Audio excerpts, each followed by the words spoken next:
going to be more accumulation. Like it. Yeah. It was a nice amount of snow when I came out to my car, and they only did like one pass through on some of Oh, the wow. roads, so it was fun this Oh, morning. yeah. I was a little Yeah. worried. I was like, oh my goodness, how the roads out there? That's what I was concerned about. So I'm glad you got there safely. Yeah, thank you. Oh, that's our Kuwasa. We're gonna get her own snow plow truck that will be dedicated. It'll meet her in front of her house every morning and bring her in. Look, we have more snow scheduled for next week. We have snow scheduled for this weekend. There's another snowstorm coming in, I think, next Tuesday or Thursday or something like that. We got enough snow coming our way. It's pretty crazy. So, Yep, and welcome to those of you just joining us this morning by way of Facebook Live and those who are with us on YouTube Live, 900 AM, 96.1 FM, WURDradio.com, WURD in the App Store. Just check us out. We got a lot to talk about. We have some real opinions about a number of things. And today, not yet, but we have got to talk about Philadelphia schools and whether or not teachers should go back into the classrooms before they're vaccinated. And the whole discussion there. Some of our friends actually have weighed in. yeah, I saw that. Yeah, so some of our friends have weighed in. We got to talk about that. I don't like to be at odds with friends of mine, but I certainly have a different take, and we'll get Me into too. that. We'll get into that conversation in a few moments. But why don't we start with more compelling uh, impeachment stories from yesterday? Oh, wow. Yeah. Whoo, tragic. Yeah, I but mean, before yeah. you get to the tragic part, because you can't come out of the tragic. Mhm. Stacy, where is Stacy Plasek, or I know I'm mispronouncing her last name, Mhm. the U.S. representative from I think the Virgin Islands. Yeah, U.S. Virgin Islands. Yeah, she was incredible. First of all, can we just talk about it's a new Black History moment. The first Black person ever to be an impeachment manager wearing a cape and to look good doing it. I mean, she rocked it, man. You know, AME people, because it was like really blue. So AMEs are posting the picture, and I don't know. She may be AME, but all the AMEs are posting the picture saying she looks like she's headed to like one of our lay meetings or Mhm. missionary meetings, because she's got her briefcase. And but no, seriously, man, she came in there and just killed it, rocking a cape and held it down. That's about the only funny thing or like enjoyable thing about yesterday that you could talk about. But I got to tell you, man, I was so gripped by Oh the yeah. testimony yesterday. I mean, talk about, you probably saw Uh, more than me, but it gave me chills to think of how close those people actually were to hurting people.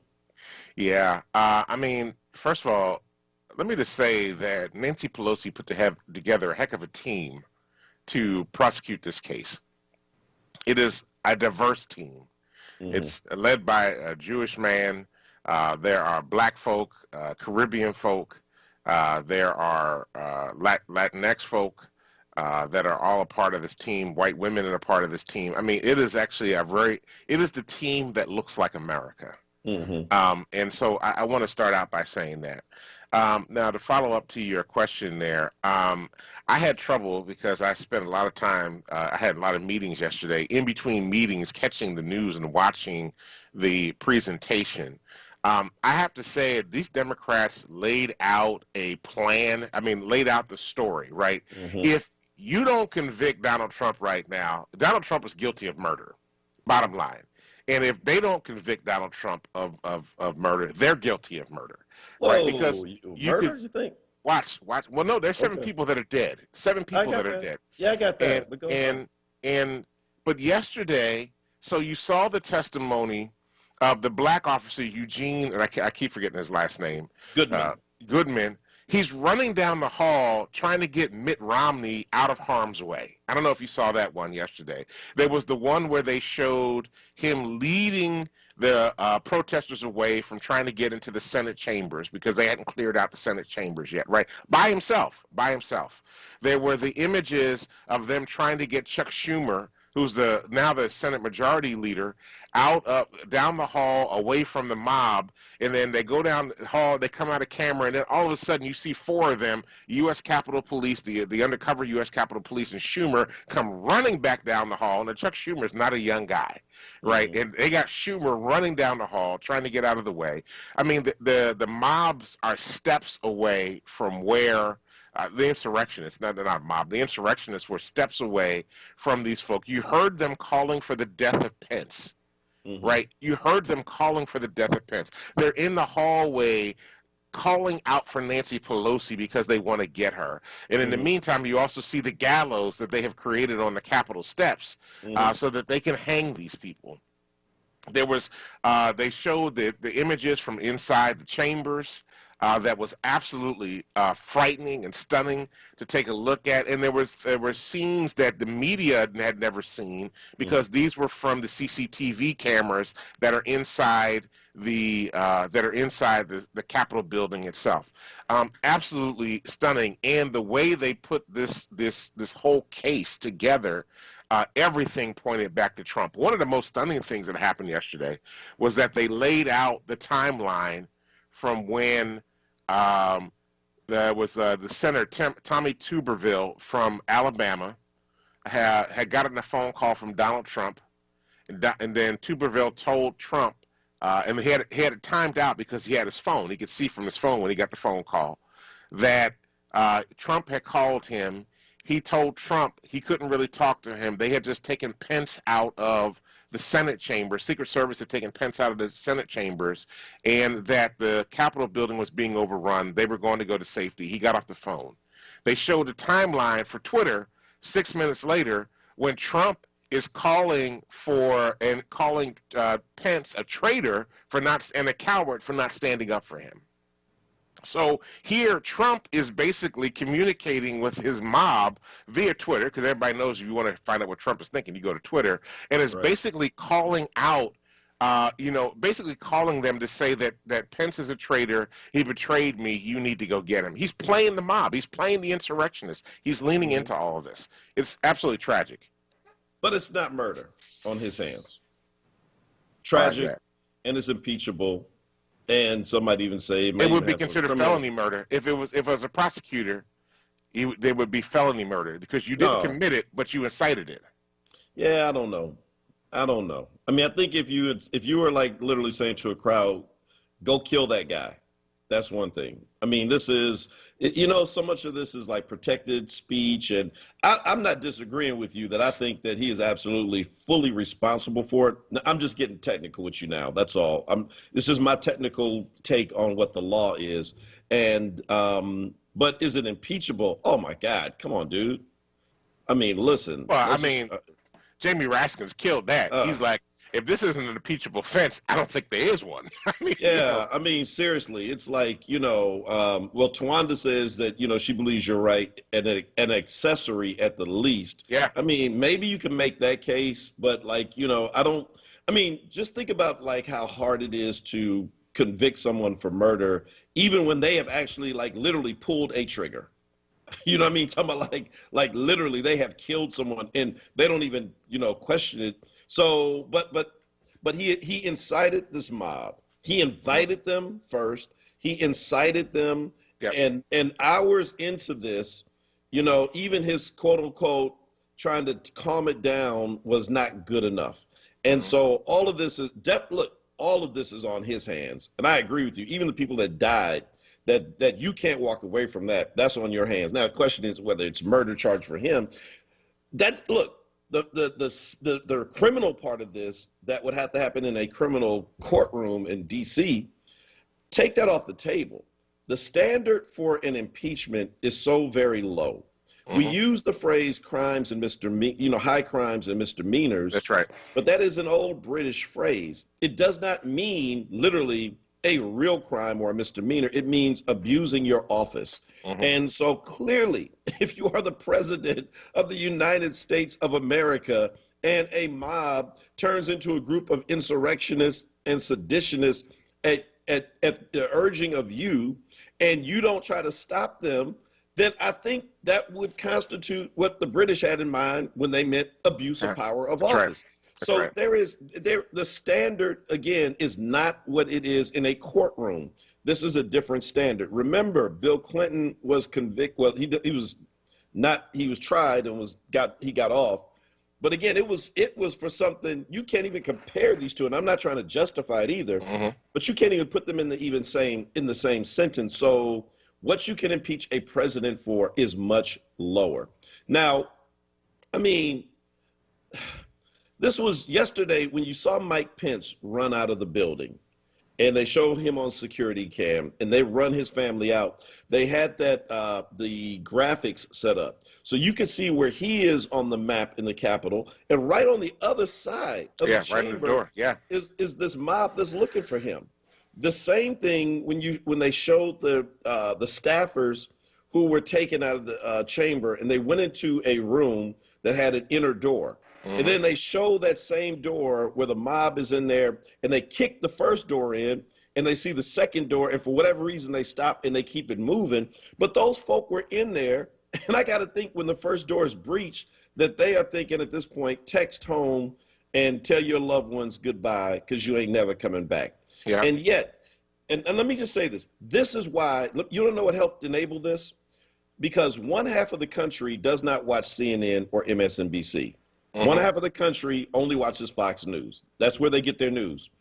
When this was going on yesterday, after the most gripping part of that yesterday, I flip over to Fox. I mean, when it went off, everybody's like, whoa, CNN don't know what to say. MSNBC, bro, I took a screenshot on Fox News channel. 5 people, including the black dude, Juan Williams, they are on there in full-throated debate and outrage about Mark Cuban, owner of the Dallas Mavericks, not playing the national anthem. So, well, let me push back on that a little bit. So, Juan Williams, actually, there was an article out about the fact that Juan Williams went off on them yesterday about the fact that they were not covering the trial, and that the rest of the people that were on the panel with him were dismissing what was happening at the impeachment trial. So, Williams actually went off on them, and almost, there's a question about whether he's still going to have a job because he basically went to the station and went after them. Look, he shouldn't have been there. I'm gonna tell you. It was a whole controversy when he got the job there. Well, I'm just saying, look, if you're so upset, then walk off. Because my point is is that so. I mean, seriously, man, this is so dangerous because we look to the news to inform us. Now, it is certainly all right for Fox News after the impeachment hearing goes off from being live to bring on anybody you want to spin it, right? And to come on and talk about, it was BS. That's, horse pucky. That's this, that's that. It's nothing. This is why the president didn't do it. But you cannot ignore it. This is the impeachment trial of the former president of the United States, and the ways in which Fox has been culpable in this moment and enabled it. So literally half of the country will never see what we saw. And so when you get into debates with Trump supporters about what happened they'll be like, what are you talking about? That didn't happen. And in their mind, it literally didn't happen because they didn't see it on TV. I mean, that is such a bigger problem. And there's got to be something done about the rules that used to say you have to have equal time. The equal time rule, when it was taken out, was probably one of the worst things that ever happened in TV news around the country because it set us up for this kind of moment. Yep. So look, it's 6:21. We got to take a quick break. When we come back, we'll continue this conversation. And again, we got to talk about COVID in Philly because, almost 3,000 people have died in Philadelphia. That's more than cancer kills people each year in Philly, and almost as much as heart disease. We'll be right back. It's the Power Hour. Happy New Year, Philly. It's Solomon Jones. The pandemic of 2020 blew the roof off of life as we know it and forced us to make radical decisions once thought impossible. Many parents and grandparents turned to the option of a public cyber education. In thousands of instances, they sought assistance from the one true pioneer and industry leader in public cyber education, Commonwealth Charter Academy. Visit ccaeducate.me and exercise your right to choose a safe, hassle-free, student-focused learning environment your kids deserve. CCA delivers elite online instruction streamed directly to the safety and comfort of your living room. They provide a laptop and headset along with internet connectivity that includes financial assistance, all at no cost to families. CCA has been the gold standard in school choice for nearly 20 years. Visit ccaeducate.me and ring in 2021 with a 5-star learning experience. Again, that's ccaeducate.me. Are you looking to maximize your credits and deductions this tax season? In the Moment Financial Services, owned and operated by 2 Black women, is the one-stop shop you need. They offer tax preparation, credit repair, bookkeeping, and business consulting for clients nationwide. Visit their office located in West Philadelphia or virtually from the comfort of your own home. Book your free consultation at inthemoment101.com or call 610-222-6150 today to receive $50 off your service. I'm Anthony McLaughlin. Been denied insurance? Call 215-782-8574. Life insurance, age 0 to 85, no examination needed. Homeowners insurance, any home, any condition, same-day coverage. 215-782-8574. Auto insurance, we can have you covered in 15 minutes. Business insurance, call 24 hours a day, 215-782-8574. I'm Anthony McLaughlin. When you need insurance, I can help. WURD Radio celebrates Black History Month with Black Artist Story 365, brought to you by Keystone First. Welcome to Black Artist Story 365. My name is Envy McKee. Get into this episode where we explore the art and artistry of revolutionary poet Amiri Baraka. Part 1. Everett Leroy Jones was born in Newark, New Jersey. His father, Colt Leverett Jones, worked as a postal worker and lift operator. His mother, Anna Louise Russ, was a social worker. Jazz was something Baraka got interested in as a kid. He wanted to be just like Miles Davis. The influence of jazz can be seen throughout his work later in life. For college, he won a scholarship to Rutgers University in New Brunswick in 1951, but transferred in 1952 to Howard University. Before Amiri Baraka was Amiri Baraka, he was Leroy Jones. And at the time, Leroy moved to Manhattan, where in addition to attending Columbia University and the New School, he became a prominent artist in the Greenwich Village scene. In 1961, Leroy published his first major collection of poetry, preface to a 20-volume suicide note. His 1964 Obie Award-winning play, The Dutchman, which addressed racial tensions and American blacks' repressed hostility towards whites, gained him fame and acclaim. So that's it for this episode of Black Artist Story 365. My name is Envy McKee. To hear more, tune in to The Envy McKee Show, Friday nights, 7 to 10 p.m., right here on WURD. Black Artist Story 365 is brought to you by Keystone First. You're listening to WURD Radio, 96.1 FM and 900 AM WURD, independent black media. Welcome back to the Power Hour. This is Dwayne Royster along with Mark Kelly Tyler. We are here Monday through Fridays from 6 a.m. to 7 a.m. to bring you the latest in news, happenings around Philadelphia, and of course, our opinion. And we have plenty of opinion to go around. We invite you to make sure that you share your Facebook Live feed right now. Let people know that the Power Hour is on the air, and they can listen with you and certainly continue the conversations even after we go off the air later on this morning. All right, you want to jump back in? You are muted. Blah, blah, blah, blah. Yeah, right. Yeah. Haven't we all learned that in the last 11 months, right? It's like, yeah, you're muted. No, we can't hear you. Yeah. That's right.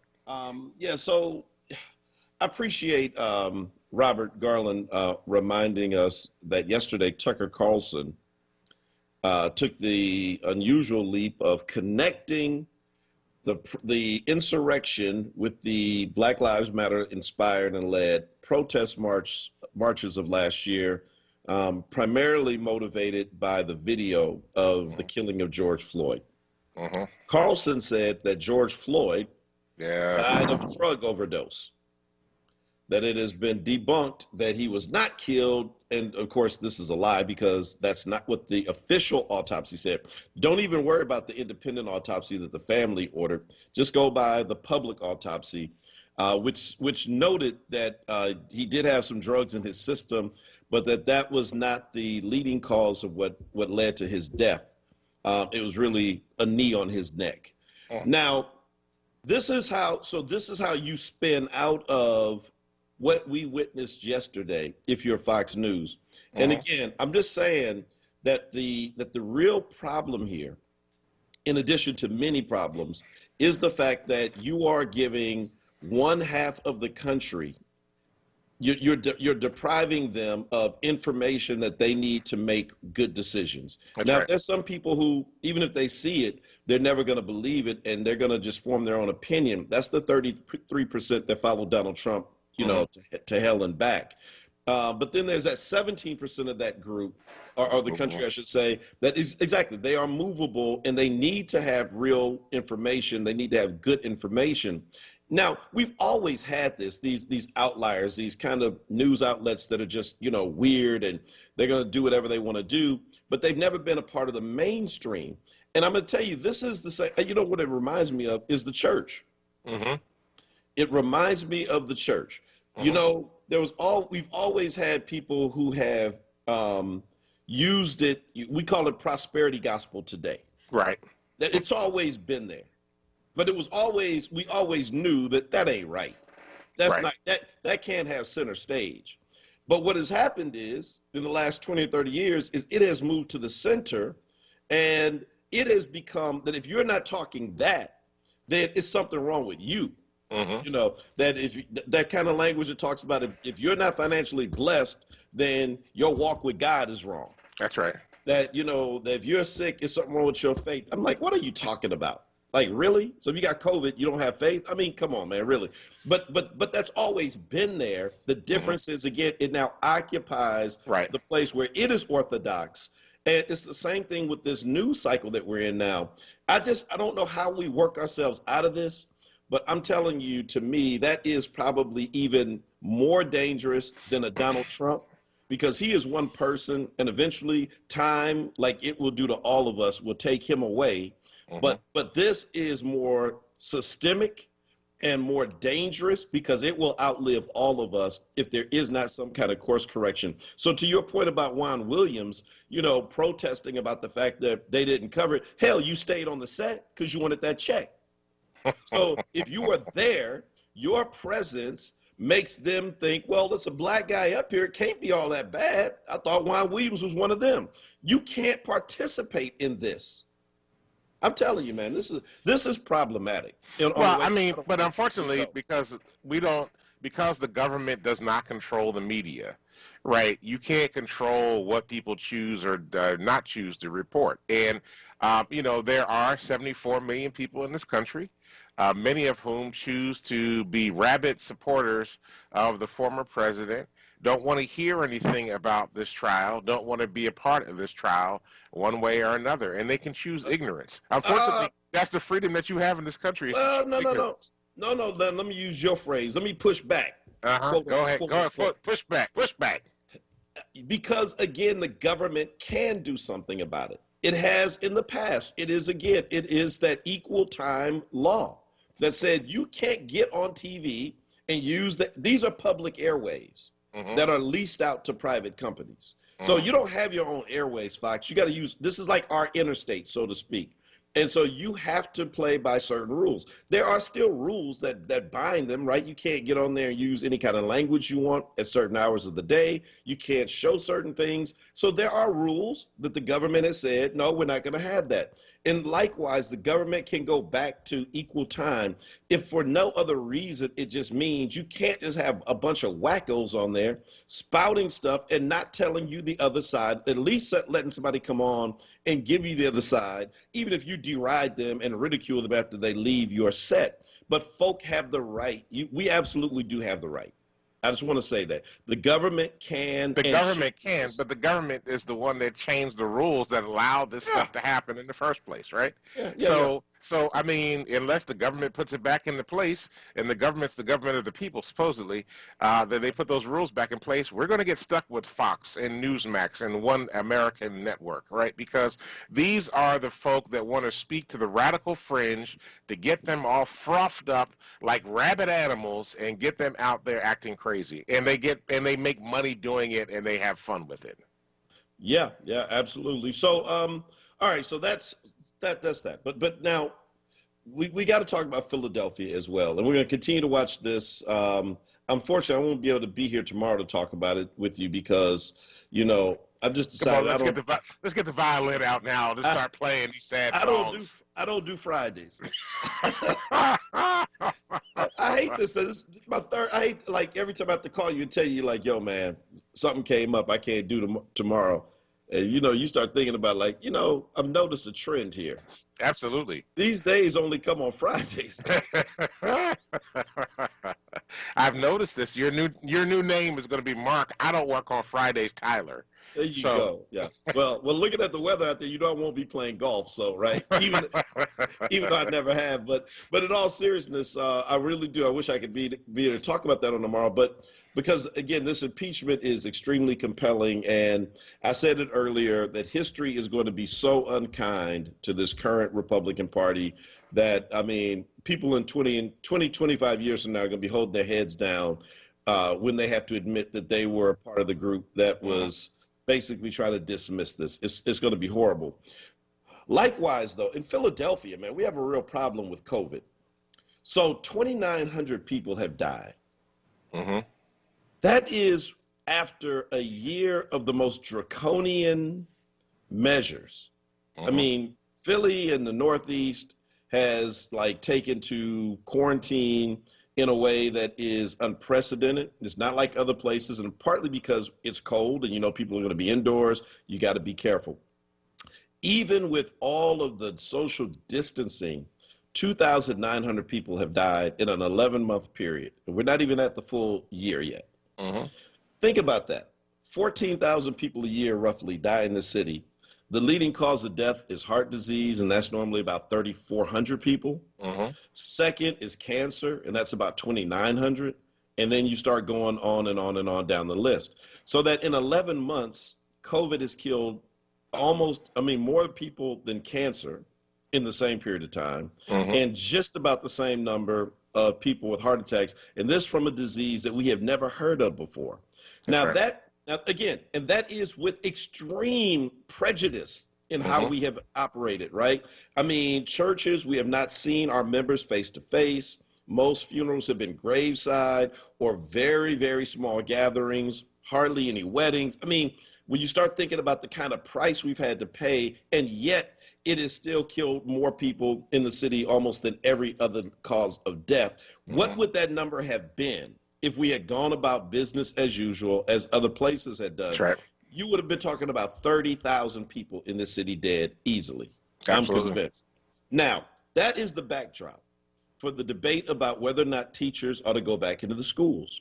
We have also learned, I know young people who have had COVID, and they had no symptoms to very little or mild symptoms. They would have certainly infected their teachers. Teachers, by and large, are older and are much more vulnerable to the disease. And so there's this pressure to send teachers back because parents don't know what to do with their children. And I know that is a painful decision to have to try to figure out what to do with your children. But at the same time, can we honestly say to people that we don't have a vaccine for you?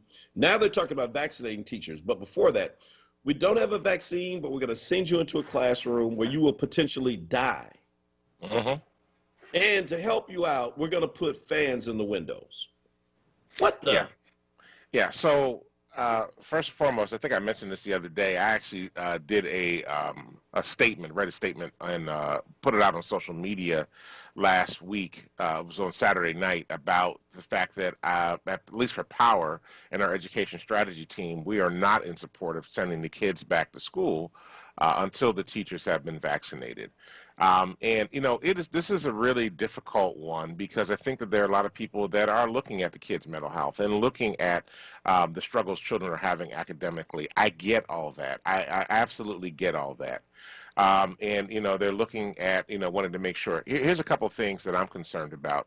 The teacher that gets COVID from a kid that doesn't realize that child brought COVID into the school. And I'm sorry, K through 12, that's messy. Kids are all over each other. They're playing around. They're pulling their masks down. All those other things. And then a teacher gets COVID. They get sick. They have children of their own. And potentially that child then becomes an orphan because they lose their parent to the fact that they went back to school.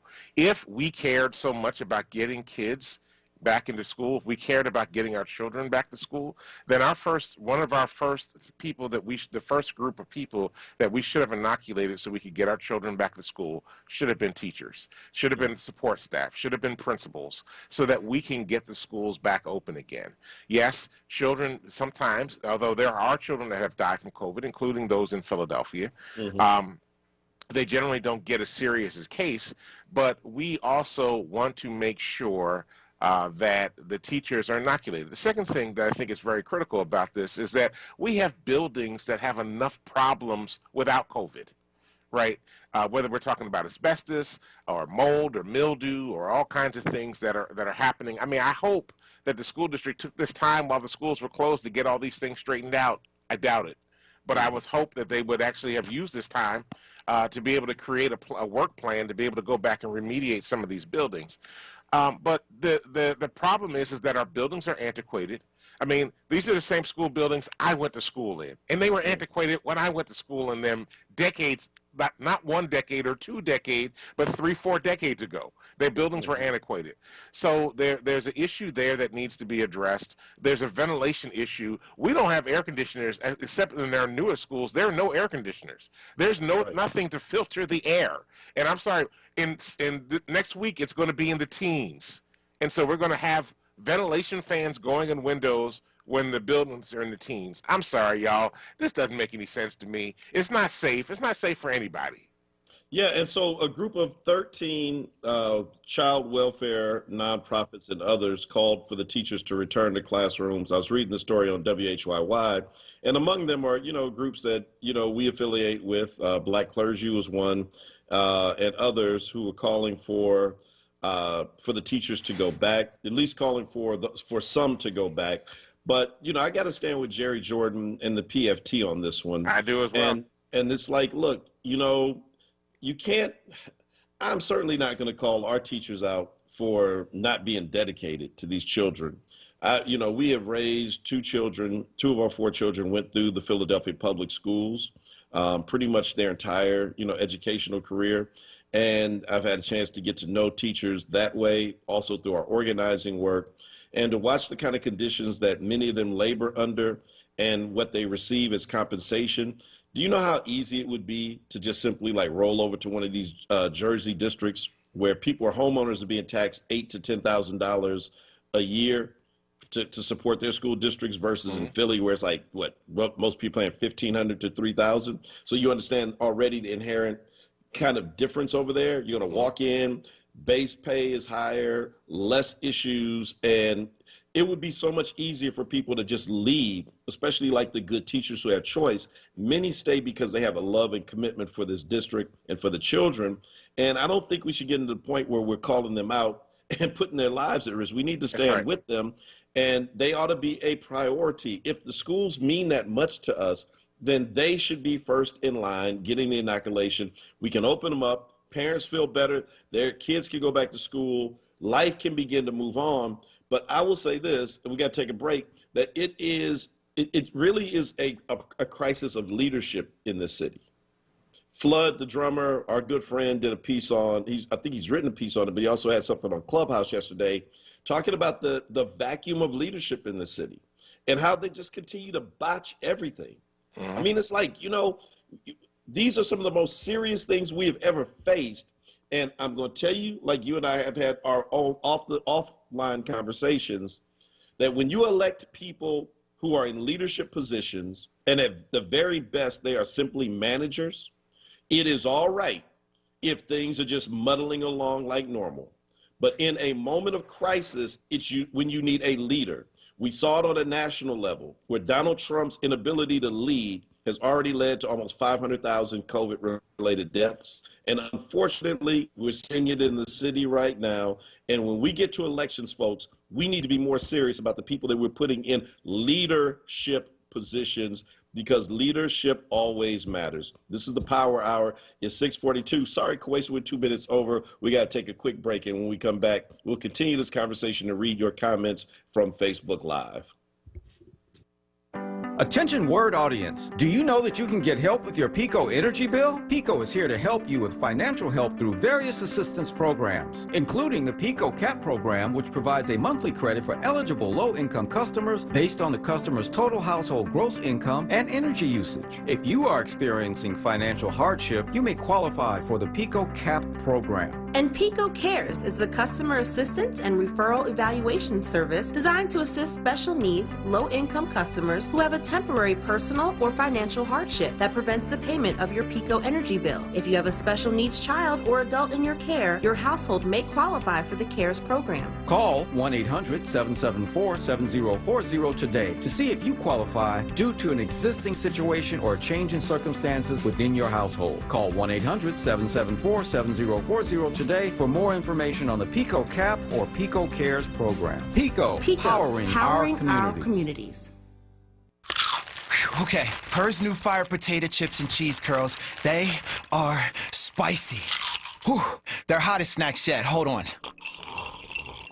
Whew, but you know, it's not just heat. There's some nice sweet and savory stuff going on too. Ooh, there's that heat again. It burns, but it burns so tasty.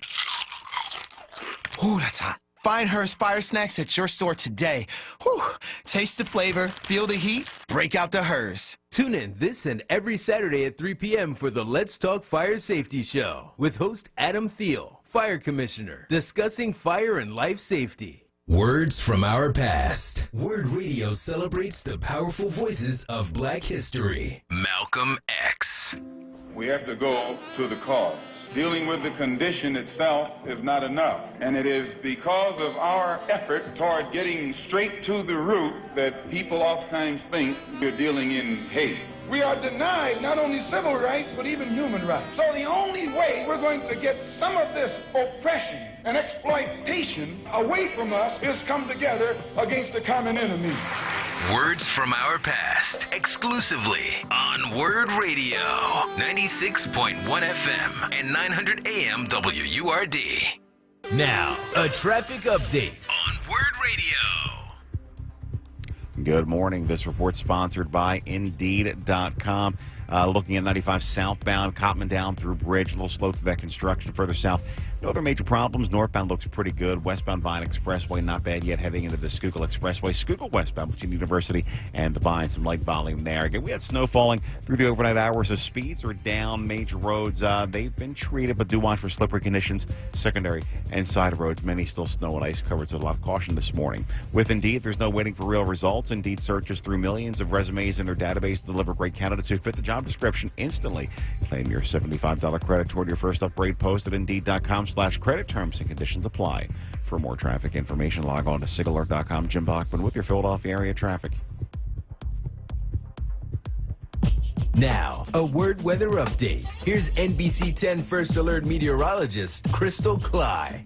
Good morning. Some snow falling out there this morning, mostly light to steady snow, and it'll fizzle out past 8 a.m. So the rest of the day, we're left with those slippery conditions on sidewalks and any untreated roadways. Our forecast high only getting up to 33 degrees. Tonight, we drop to 23 for a low, and we are dry right on through your Friday. A system misses us to the south. A high of only 29 for your Friday and 28 on Saturday. Saturday night and early Sunday, we are tracking our next wintry storm.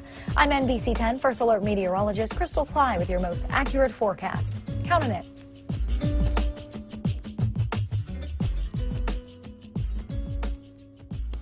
You're listening to WURD Radio, 96.1 FM and 900 AM WURD. Independent Black Media. Welcome back to the Power Hour with Mark Kelly Tyler and Dwayne David Royster. Hey, WURD family, WURD is committed to keeping Black History Month alive and ensuring that our voices are heard. Each February, we honor Black history, and each day we are committed to making Black history. WURD is the only Black-owned and operated station in Pennsylvania. We serve our community by providing information to educate, uplift, and inspire our listeners. Mark your calendar in Black History Now. Join or renew. Make your mark in Black History Now. I keep looking at that every day. I say mark. Make your history. Make your mark in Black History Now. Join and renew your forward membership today. Go to our website and leave your mark, and let us know your favorite show by selecting the name of the show at checkout. Please visit www.wordradio.com/join now for more information. And when you go on the website and they're going to ask you for a code, type in the code POWER. Let people know here at WURD Radio that you listen to the Power Hour with Mark Kelly Tyler and Dwayne David Royster. The Power Hour. I told you, come on, Quasar, hook us up. Give us one of those. Talk to Troy. Tell Troy to hook us up with something like that. Right before we say it, be like the All-State Band, the Power Hour. Yeah. So, hey, man, so listen, off of Facebook, so Renee asked the question, with all the taxes the city gets from the citizens, RE, tobacco tax, mixed drinks tax, beer tax, real estate and beverage tax, our schools and programs should not be this messed up. You're right. But you know what is also messed up, Renee? We can't pay for it because the top line item in our city is the police department and law enforcement, criminal justice. So between the cops and the courts, I mean, we're paying over $1 billion a year.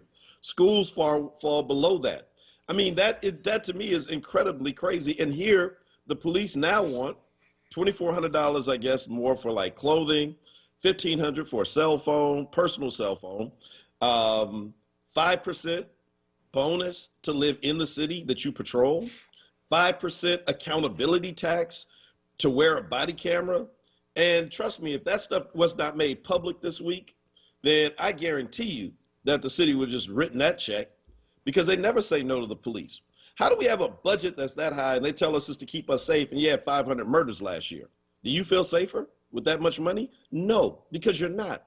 You're never going to be safe with policing only. What makes you safe are good schools, good jobs, good neighborhoods. It's called the suburbs, right? I mean, you make the city look like the suburbs, and guess what? Crime falls, and if you don't have to spend $770 million on the police budget alone, if that is cut in half and we become more safe as a result because we invest the rest of that into our schools and into our small businesses, then guess what? It's a generous cycle that begins to feed itself.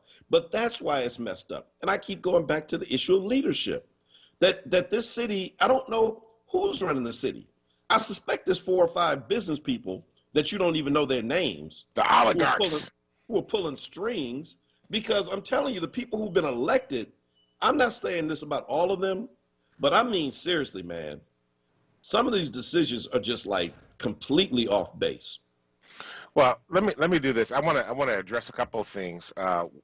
Not to address what you just said, but I want to go back. Veronica asked a question. She said Catholic schools and charter schools are open. Not all of them are. And let me be clear that charter schools and Catholic schools have smaller class populations than Philadelphia public schools do. Most Philadelphia public schools probably have 33 to 35 students in a way too small classroom as it is, right? So there's not enough room in there. So we need to be very clear about that. That's part of the issue. And at least for the charter schools, most of them have much more modern spaces, or spaces that they redeveloped when they got those buildings. They've made capital improvements and things in spaces that the Philadelphia public schools have not made capital improvements in their buildings for. So that is part of the challenge that is there. And so I just want to be very clear about that. And then there was one other person on here that was asking, here it is, who's Ms. Allen. just to let you know, we don't vote for judges until May. So we're actually going to have a deeper conversation about judges over the next couple of months, but judges are not voted for until May. So we will let you know more about that when we get to that time frame. But I just want to say again, like, comparing the charter schools and the Catholic schools to the public schools is like comparing apples and oranges. Right, it's like comparing Lower Merion School District to Philadelphia School District. And by the way, Raphael, Governor Wolf came out this season and wants to add $1.3 billion to education funding to the state of Pennsylvania for basic education that will then allow all of the money through the fair funding formula to be applied, which could mean hundreds of millions of dollars coming into the Philadelphia School District that we have not seen in previous years. That could really be a big boost to the school district, especially in this moment right now. So it's in process. Power's been working on this for years. Everybody else was just trying to get a funding formula. We were trying to get it fully funded, and and it looks like in this moment we're going somewhere with it. So Sandra, man, thank you for that. That's right on point. Sandra says, my first school I taught at, Ivy Leaf School, no way could we reopen if it was still around. The classrooms were too small, could never social distance. To your point, I mean, look, dude, I'm a parent of a couple of kids who've just been in these schools. These are very old buildings. Yep. Some of the buildings, like my daughters both went to schools that were like National Historic Landmarks. They're that old. I mean, and they're not even like they're even really kept up to date. They can't get lead out of the water in some of these buildings, so you have to send your kids with bottled water. They can't get asbestos out of the buildings. That's right. And then we're supposed to somehow trust you that you're going to be good with COVID. I mean, you haven't done the basic things. But trust me with this. I mean, dude, it's like, it's kind of like a parent talking to their child, where it's like, the last time you borrowed the car, you ain't come back for 2 days, but trust me, I'm just going to the store and back. No, I don't trust you.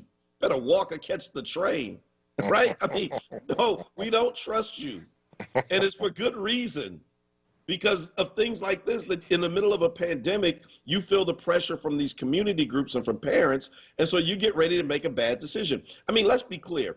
The city has had plenty of time to address this, right? The fact that the infrastructure is so poor is also an indictment. You should have put pressure on Comcast to get high-speed internet into every home once the pandemic started. But no, what did the city do? We just decided we're going to wait it out. It'll only be 2 weeks. 2 weeks turns to 4, and on and on and on. And here we are, and the plan still sounds like what it was back in March. Yeah. Dude, I told you, I literally had to argue down, I will not name the person, high up official in the Kennedy administration, as a parent calling in about, why are you not closing the schools? This is a killer coming. And the person told me, literally, with a straight face, more people will die as a result of closing schools than COVID will ever kill, Reverend. Sir, 2,900 Philadelphians dead later. Do you still stand by that crazy statement? Yeah. It's, let me just say, folks, double mask. That's the latest news coming out about COVID-19 right now. If you wear like a hospital mask and then put a cloth mask on top of it, it's going to make you safer out there. So please start double masking. We believe hand sanitizer, wearing a face mask, but double mask if at all possible to make they've shown that it can reduce the spread by 96% if you double mask. So please do the right thing, double mask, and keep yourselves and your community safe. We can't say that and stress that enough.